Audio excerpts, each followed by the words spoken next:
Judge clears major hurdle in T-Mobile's $26.5 billion Sprint bid. New York, AP. A federal judge has removed a major obstacle to T-Mobile's $26.5 billion takeover of Sprint, as he rejected claims by a group of states that the deal would mean less competition and higher phone bills.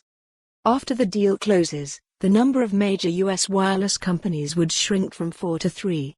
T-Mobile says the deal would benefit consumers as it becomes a fiercer competitor to the larger Verizon and AT&T. But a group of state attorneys general tried to block the deal, arguing that having one fewer phone company would cost Americans billions of dollars in higher cell phone bills.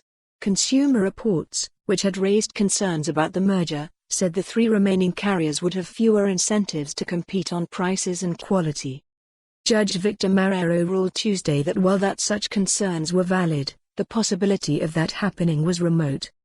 Marrero's decision comes after the Justice Department already approved the deal.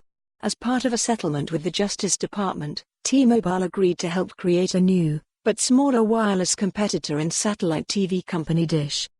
Another judge still needs to approve that settlement, a process that is usually straightforward but has taken longer than expected.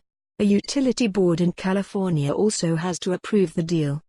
New York Attorney General Letitia James said in a statement that her office was reviewing its options, including the possibility of appeal. Gigi Sohn, a fellow at the Georgetown Law Institute for Technology Law and Policy, said that while consumers are often promised benefits from mergers, what they are left with each time are corporate behemoths who can raise prices at will, use their gatekeeper power to destroy competition and new voices and hijack regulatory and legislative processes.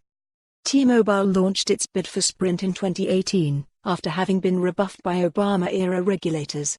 T-Mobile CEO John Legere had seen President Donald Trump's election and his appointed regulators as a good opportunity to try again to combine, according to evidence during the trial.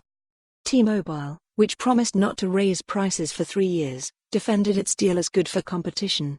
It repeated previous arguments that the combined T-Mobile and Sprint will be able to build a better 5G network, a priority for the Trump administration, than either company could alone.